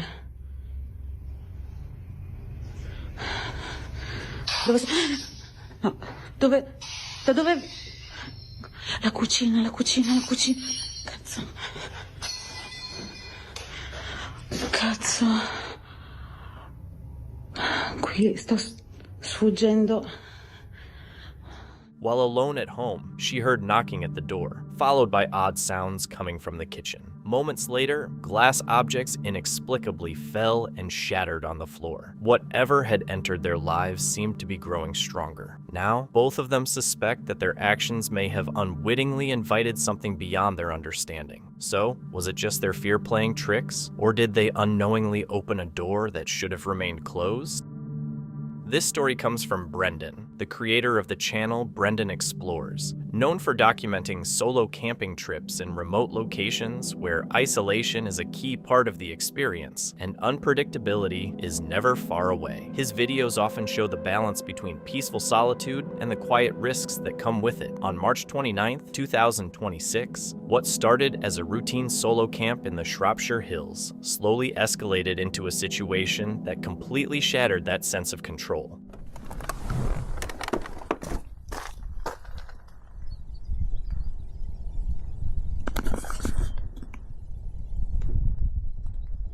If it wasn't for the birdsong, it would be dead quiet.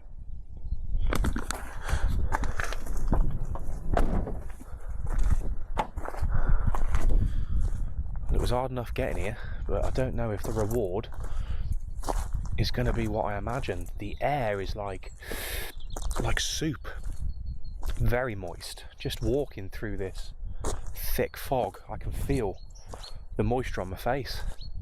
No one else in the car park. We're all alone. So I think it's time. Let's get the curtains closed.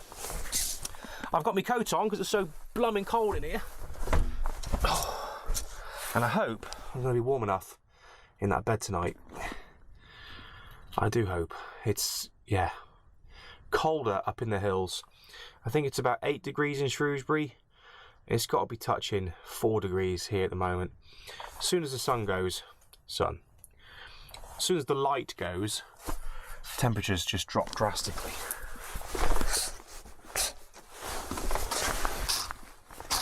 There's only one thing missing from this camp. Well, there's a few things missing from this camp. Views, heat, and pudding. I could have done with some pudding tonight. Oh, but I've got my slippers on, keeping my feet warm. I've got my jacket on, which is just about keeping me warm in here. I'm shielded from the wind and whatever else is outside. But yeah, I feel all right. I feel okay. From the start, the conditions were against him. Thick fog rolled in, cutting visibility to nearly zero and erasing any sense of depth or direction in the landscape. By nightfall, the isolation grew, not just from the dropping temperature, but from a growing sense of disturbance. What should have been a calm, uneventful night began to feel uncertain, as if something just out of sight was slowly stirring, waiting to reveal itself. White Park, right next to me. I heard what sounded like teenagers laughing and giggling before.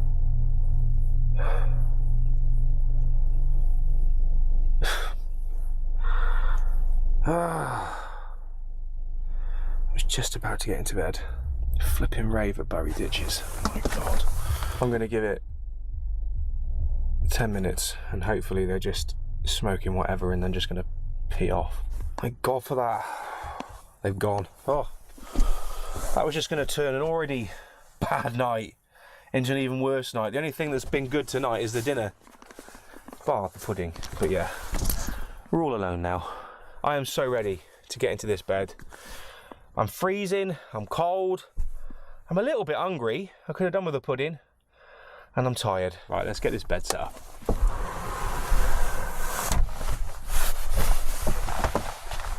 Oh, this brings back memories of car camping. Getting into bed with 3 flipping layers on. Oh. Anyway, I'm going to bid you a good evening on this somewhat disappointing camp, I guess. As night fell, the quiet inside the van was repeatedly interrupted by noises from outside, faint laughter, scattered voices, and footsteps that felt too close for comfort. Just when he thought the group had finally left and he could relax, the stillness was shattered once more, with sudden movement returning and dragging the calm straight back into uncertainty. Just had someone pull up outside the van.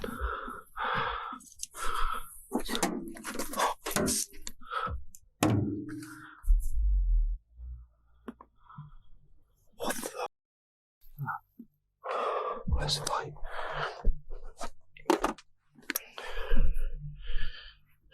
Right, I think they've just driven off. Where the hell are my keys? Right. Flipping midnight. Just after midnight, the quiet was shattered when a vehicle suddenly pulled up outside the van. Moments later, a sharp, loud impact struck its side. Sudden and deliberate, disoriented and caught off guard, he scrambled in the dark, trying to process what had happened. By the time he reacted, the vehicle had sped away, leaving only the echo of the disturbance and the unsettling realization that this night was no longer normal.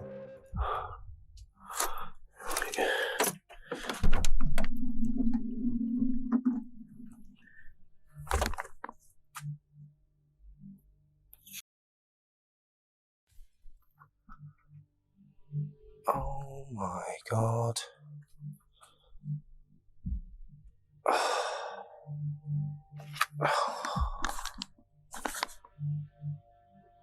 Have they done anything else?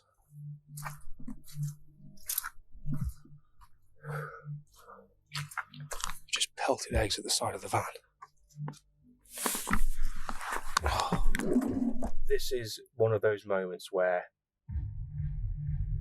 I would just put the camera down and go home.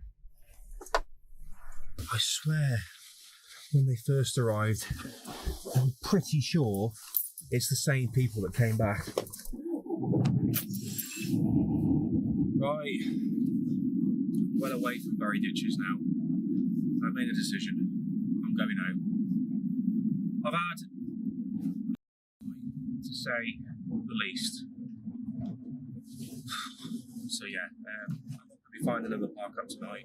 The earlier group had returned, this time with intent. The isolation that once felt safe became a vulnerability. With no one around and no way to predict what might happen, staying was no longer an option. He quickly packed and left, putting distance between himself and the unpredictable situation. In remote isolation, even small changes, strange sounds, unfamiliar movement, a sense that something is off, can shift the ordinary into something unsafe. Leaving wasn't panic, it was recognition that staying carried more risk than moving.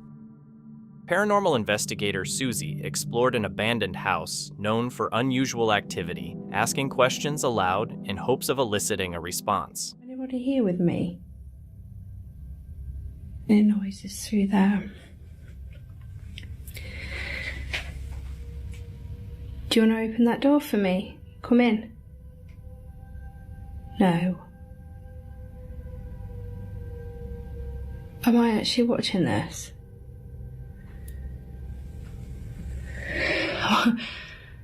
Are you?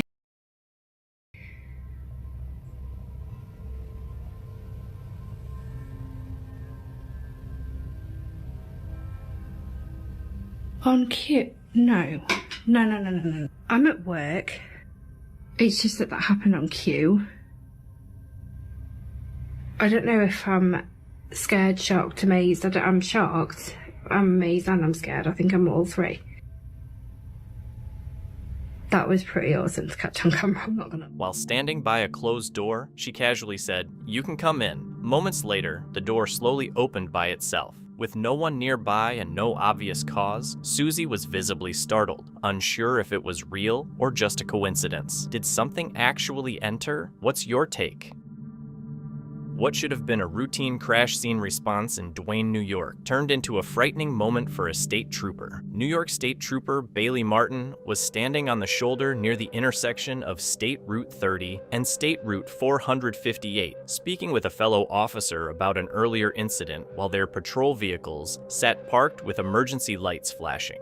A gray Dodge Durango approached the intersection, failed to stop at a stop sign, and instead drove straight through toward them at speed. Without warning, the SUV struck Trooper Martin, knocking her to the ground, and then crashed into her unoccupied patrol vehicle. Body-worn camera footage makes the moment particularly hard to watch, as everything appears normal just seconds before the impact. In an instant, the controlled roadside stop became another emergency. Within moments after the collision, the officer beside her rushed forward to help, and the people inside the SUV climbed out, visibly shaken by what had just happened. Investigators later reported the driver telling them that glare from the sun had impaired his vision, causing him to miss the stop sign. Trooper Martin was taken to a nearby medical center with non-life-threatening injuries and later returned to duty. The occupants of the SUV also suffered minor injuries. The incident serves as a stark reminder of how unpredictable crash scenes can be. Sometimes the greatest danger isn't the original collision, but an approaching vehicle that fails to slow down or stop in time. Rock fishing is often viewed as a serene way to spend time by the ocean, standing on the edge of the coastline, surrounded by open water, waiting for a catch. From afar, it appears calm and relaxing. Yet that calm can be deceiving, as the ocean doesn't always reveal its danger immediately. A rock ledge may seem stable, the waves predictable, and conditions safe, but that's precisely where the risk begins. This became painfully clear for two men who went rock fishing expecting a peaceful day. On the surface, everything looked manageable. The waves seemed tame and the rocks steady enough to stand on. But as is often the case, the risk was quietly building in the background. Within moments, a normal outing turned dangerous, where one wrong step or an unexpected wave could have changed everything.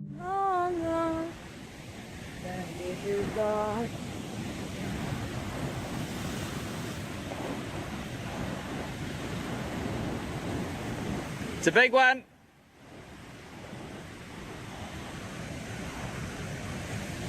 Wayne.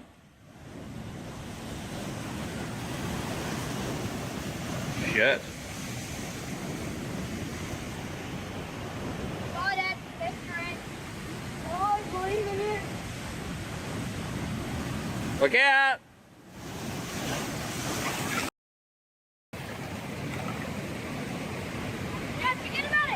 I don't, stand anyway. Come up, come up, come up, come up. Hang on. Stay there, Wayne, don't forget about it. Forget about it. Dad, forget about it. Come on, Wayne. Let it go, let it go, let it go, let it go. Ah, me.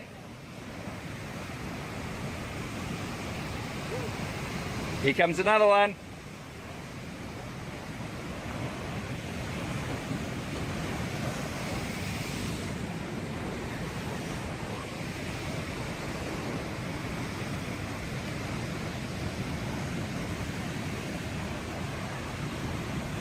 Dead man walking. Come up, come up.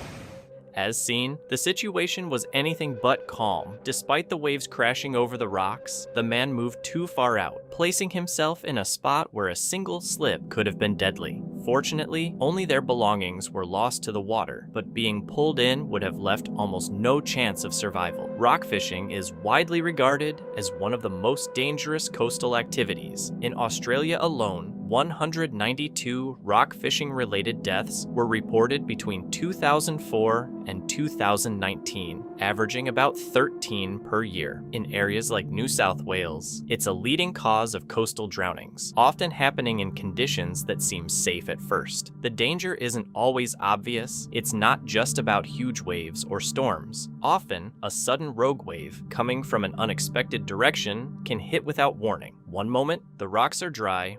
The next, they're drenched in water strong enough to knock someone off their feet. Late one night, a man set up a camera to prove that nothing unusual was happening in his house. He explained that he had been experiencing strange disturbances for days, but this time he wanted to show that he was entirely alone. Show you guys that I'm actually alone in this. Yo, the light's like turning on and off, bro. The doorknob. I gotta show you guys I'm actually alone. Look at this bull. Look at this bullshit. Look. Turning on the light as soon as I walk in. Okay. Closing the door. Yo.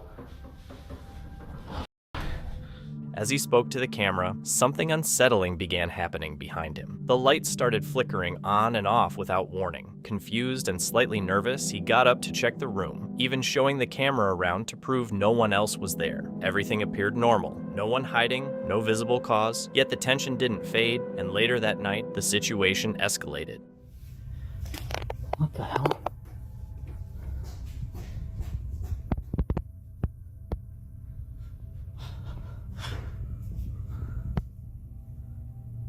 Hello? What?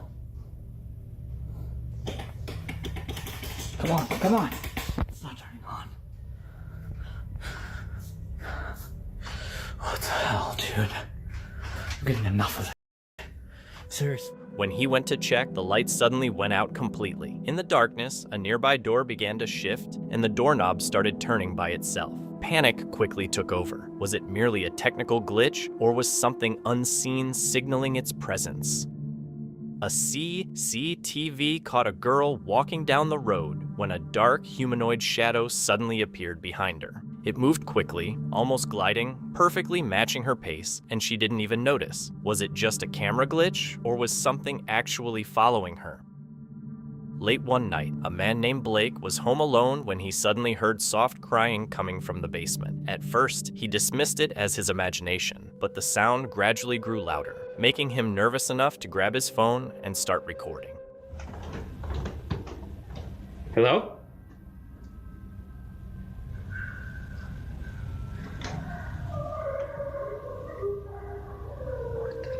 What is that?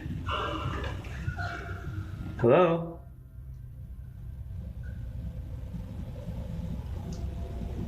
Hello? As he cautiously made his way down the stairs, the crying echoed through the dark basement. "Hello? Who's there?" he called out, but received no reply. The sound persisted, so to catch proof, he left a camera in the basement overnight. Hours later, the same unsettling crying returned, even clearer than before. That's good.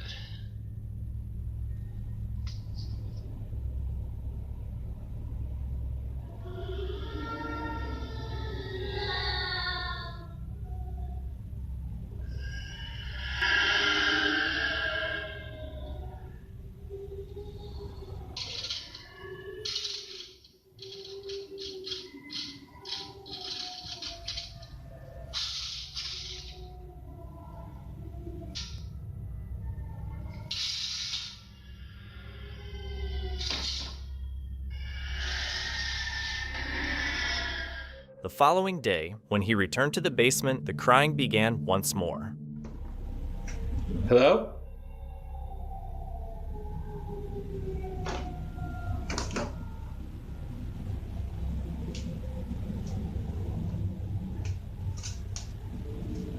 Hello?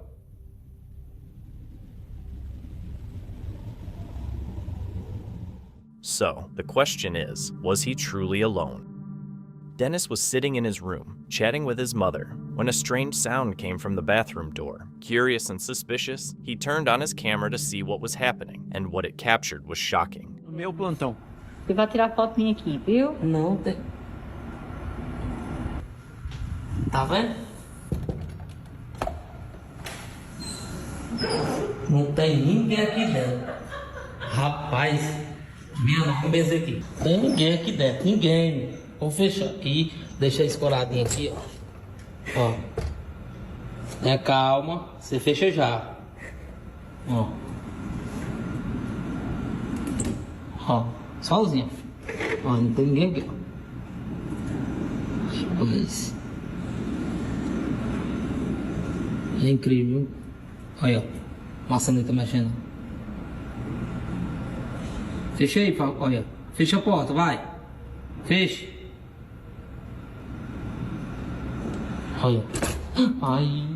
The bathroom door started moving on its own, but when Dennis opened it to check, no one was there. They decided to stay and see if anything else would happen, and suddenly the door began shaking violently again. After witnessing this, Dennis was terrified. So, was it a spirit or something else?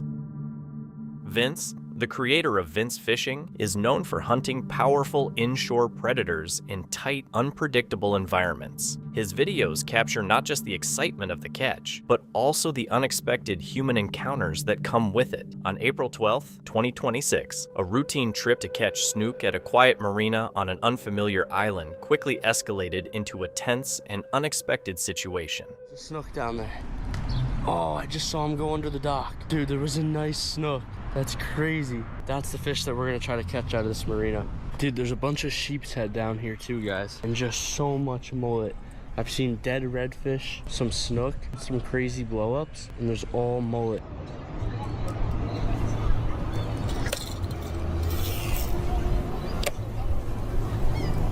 Oh my God, giant snook, giant snook. Oh guys, there he is. Big snook, dude. Big snook, dude. Big snook, dude. On the catch craft. Dude, big snook. Let's go, bro. Oh my gosh. Dude, it freaking happened. Let's go, dude. That was so sick. Let's go. Dude, that's so sick. Up until that point, everything had gone perfectly. Snook were striking his bait violently beneath the dock, and with each cast, he landed a few, releasing them while staying focused on a bigger catch. But as evening set in, the mood changed. A man claiming to be the dockmaster approached and suddenly imposed a restriction, even though there were no visible signs at the marina forbidding fishing. What's up, man? What's going on? Around the boats for us, okay? Are you staying here? Yeah, I'm staying here. Yeah, no fishing around the boats. Why not? There's no fishing signs. Okay. Do you want to fish here? Yeah. Okay, so I'm telling you, no fishing around the boats. Yeah, but I'm staying here and it says you're allowed to fish here. But it doesn't say you can fish around the boats.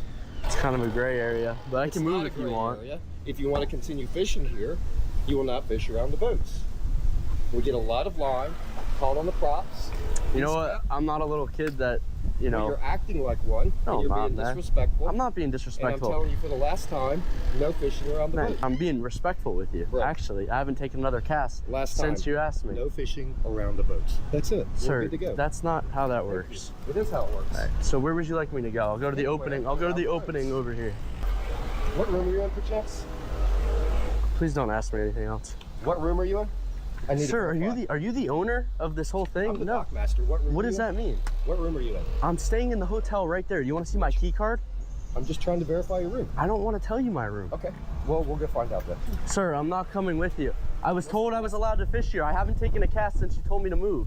Now you're taking it way up here. No, I'm not. I'm going to fish. I don't have time for this, man. What do you want me to tell you? I'm staying here. Okay. What room are you staying in?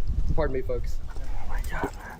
Vince stepped away from the boats as instructed, but the situation quickly escalated. The dockmaster began demanding personal information, including his room number and identity. Despite Vince explaining he was a hotel guest, the encounter went beyond fishing, turning a small disagreement into a tense standoff, with neither side yielding. So you're not going to tell me what room you're staying in? Sir, it has nothing to do with it. I'm not fishing by your boats then anymore. Just verify your room. Why? Because I told you I'm staying here. Good reason, but why you need my room and why you need my name. People can't listen. And I am listening. I haven't taken Stop raising your voice. You're not my dad.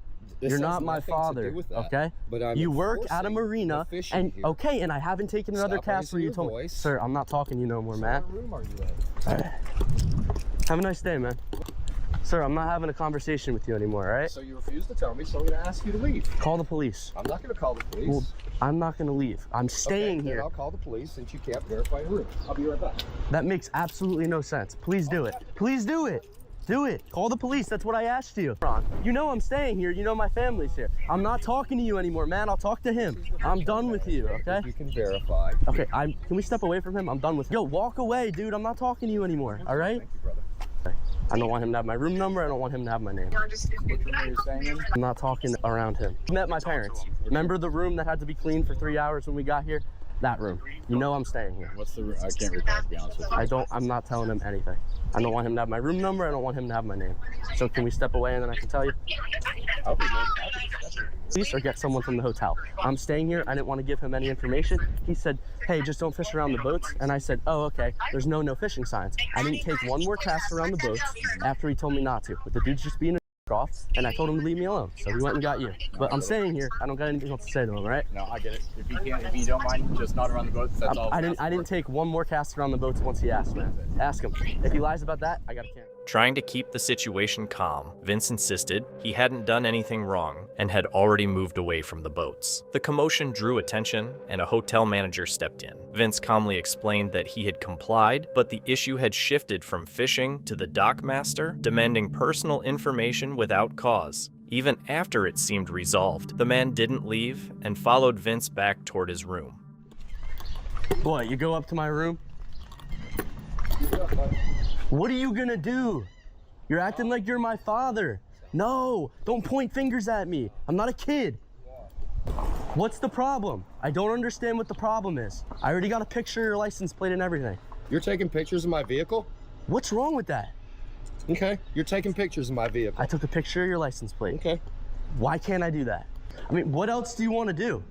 This guy's walking up to my room now. What do you mean stop talking? Do not raise your voice to me. Do not raise. Do you hear this guy? I already got his license plate. We'll find out who he is. He went up there and knocked on the door, 150%. I have nothing else to say to him. Yeah, I don't. He's tried to kindly just talk to you. That's all. No, but I'm not gonna sit here. Just because I'm young doesn't mean that this older guy is gonna sit here and tell me not to speak. Did you not hear him? He goes, do not speak. But he's not gonna talk to me like that. That's disrespectful right there. That's why I'm raising my voice, because he's sitting there saying, do not speak. Because he was kindly trying to just speak. So that's all he was doing. I guess. I'm done with the situation. I have nothing else to say to him. Sure.